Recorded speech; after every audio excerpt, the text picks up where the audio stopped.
I had so much hope for this one. Still Shining has reached into the deepest part of my heart and forced me to reflect. How dare it? This drama has left me in quite a state, for reasons which I will explain as we get into this, but I genuinely think I'm going to remember this one, even though it wasn't my favourite. It could have been, but it wasn't. There seems to be a majority opinion with this drama in that people liked most of it, but not some of it, namely the last 3 episodes. I laughed, I cried, I got mad, and I also got bored. But I'm going to leave all the vagueness behind, so without further ado, let's get into it. Disclaimer, this review may contain mild spoilers, but there honestly isn't much I can spoil with this show, so this is mostly just mandatory housekeeping at this point.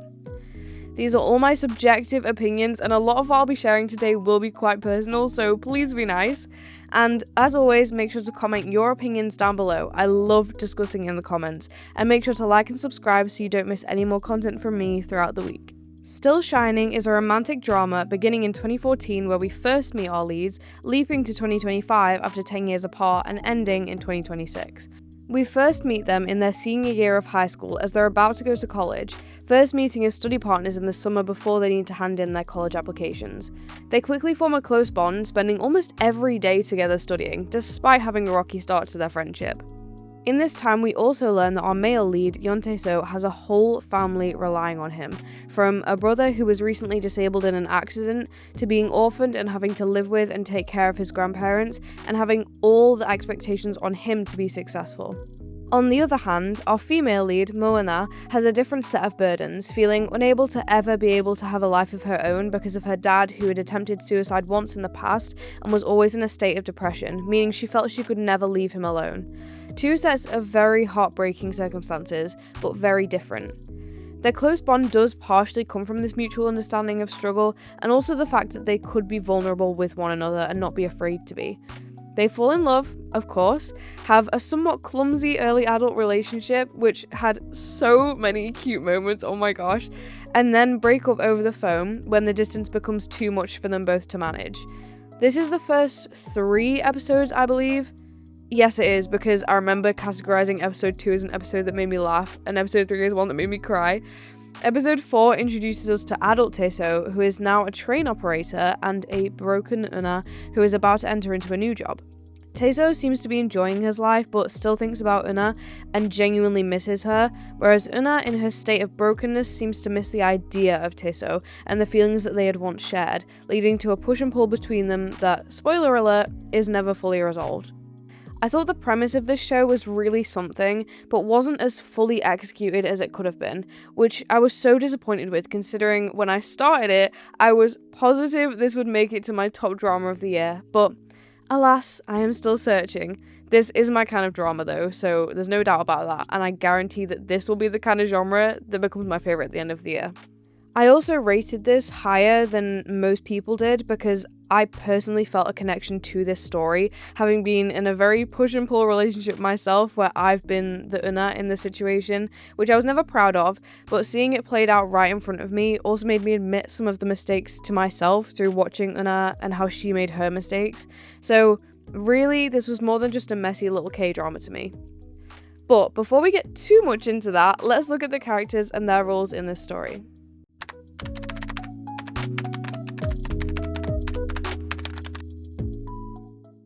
I don't know whether many K-pop fans watch my content, but oh my gosh, I am a huge GOT7 fan, and my bias is actually Jinyoung, so from the very first episode, I was giggling like a schoolgirl because at first, I couldn't get past the fact that it was Jinyoung that I was watching, but that was really quickly thrown out the window because, man, he can act. I was so convinced by his character that even though I was watching somebody that I obviously know first as himself and not as an actor, he was so quickly Tae-seo to me. He brought a lot of vulnerability to this character, a lot of emotion and a lot of heart. I really felt for him. The fact that he could never move on because of this deep bond he had with Eunha from closure that he never really got, you can tell that he ultimately cared a lot more than she did and actually wanted to make the relationship work like it couldn't the first time. To, I guess, give more context to his character, as mentioned earlier, he is an orphan and assumes this responsibility of having to care for the rest of his family, which includes his brother, who, when we're first introduced to him, has just been in an accident. I don't actually know this for sure because I'm not sure if it's explicitly stated, but emphasis on I really think his injury may have been from the accident that killed their parents. But either way, it affects him for life, and we see him still living with this disability 10 years later, so it's not just a broken leg, it's a lot more serious.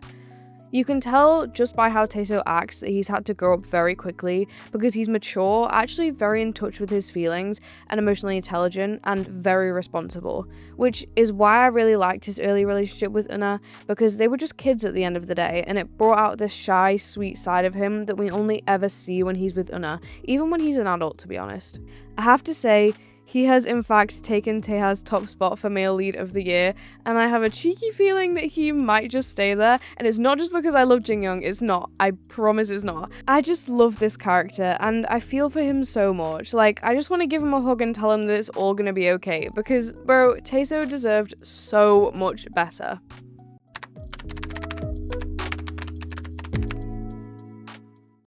Now, I do not hate her character at all. I know that's surprising considering she is definitely the problem person in this drama, but I don't hate her. And I think that's because I relate to her a lot, and in that case, I can sympathize because I see behind her actions and her feelings. Eunha, initially, was such a fun, cute character, and I thought Minju played her really well, to be honest. There have been some mixed reviews on Minju's performance, but I thought she did a really good job, and her character has a lot of depth despite her eventual toxicity. The way she played young Eunha was so telling of her character, as you could tell that she was still young and naive, but also mature because of her experiences, especially with her dad, and also having an element of having to grow up fast for somebody else. I would say that Taeso is the main character, which is interesting as it's usually the female lead that's the actual main, but I'd put this as his drama and she's his love interest.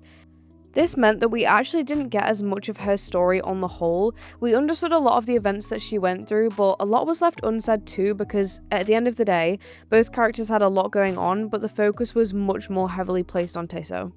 Older Eunha is where people started to get iffy about her character, obviously because she is quite toxic and strings Taeso along the same path a second and even a third time because she knows deep down how much he loves her. I do think that she loves him, but I think it's a past feeling that then she remembers up until she's with him, and then realizes that she only loves the idea of what they were and not the actual man standing in front of her. I don't know whether this would change eventually and that she would actually come to realize that she loved him, but it was a lot of emotional torment for him and caused him a lot of heartbreak.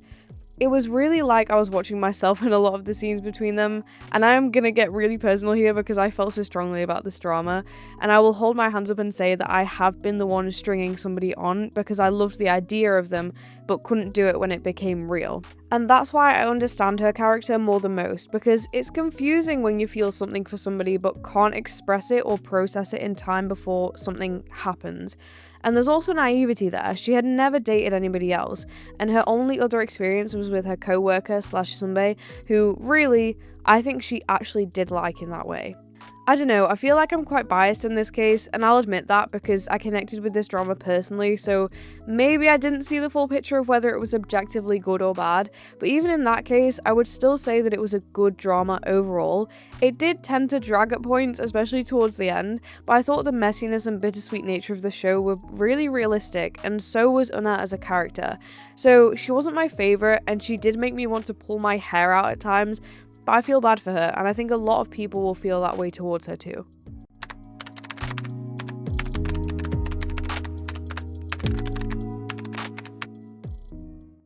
I'm gonna bunch these two together because I don't think there's enough for me to talk about them separately. I've seen some reviews that say that Taeso should have given Asol a chance, but I'll be honest, the chemistry wasn't there, and you could tell that he wasn't in it, and that it was extremely one-sided. It felt more like friends connecting rather than romance, but to be honest, I do think that may have been intentional. On the other hand though, I thought that Songchan and Eunha did have good chemistry and seemed to have created a bond over the years based on their proximity to one another. But actually, I've just had a thought. They were never always together. There was a lot of times over those 10 years that they weren't together but still relied on and talked to one another, sought companionship with one another.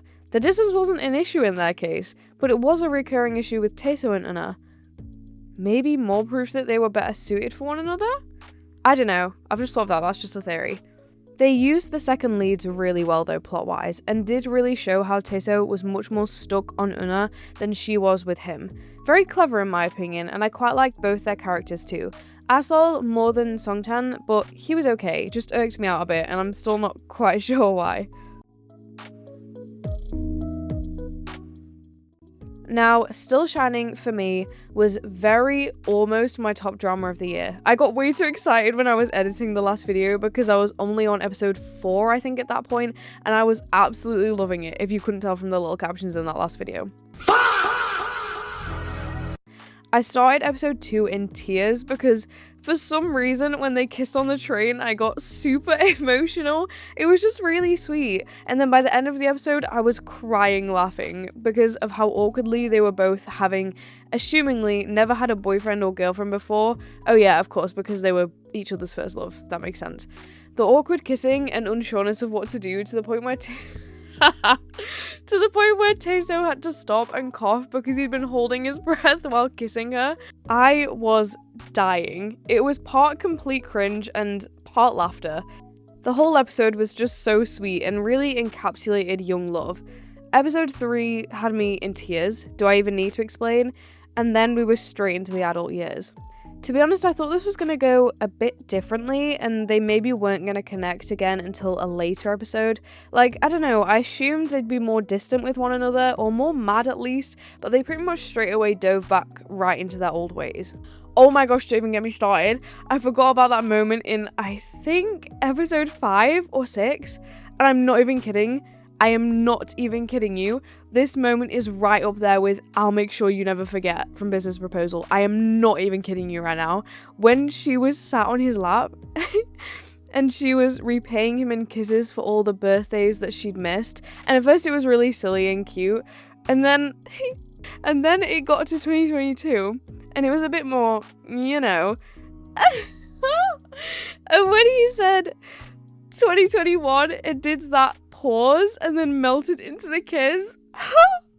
Oh my gosh, I went crazy. I went insane.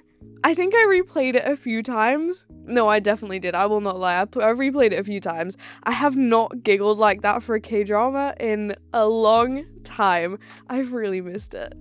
I digress. I was talking about how it didn't feel as realistic how quickly they went back into their old ways. Like, I don't know about you guys, but if I saw my ex after 10 years and still had feelings, I wouldn't be all there straight away. There'd be confusion and time to get to know each other again, at least a month, maybe more.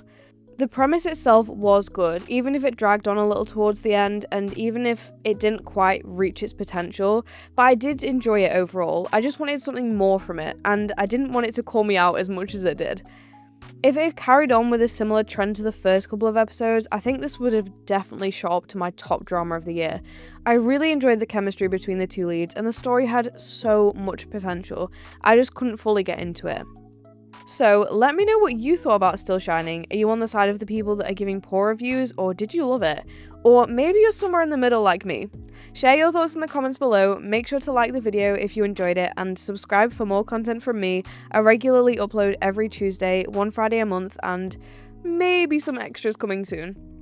And make sure to head over to my Substack using the link on my profile and subscribe there to support me and also to connect with more K-drama lovers just like you.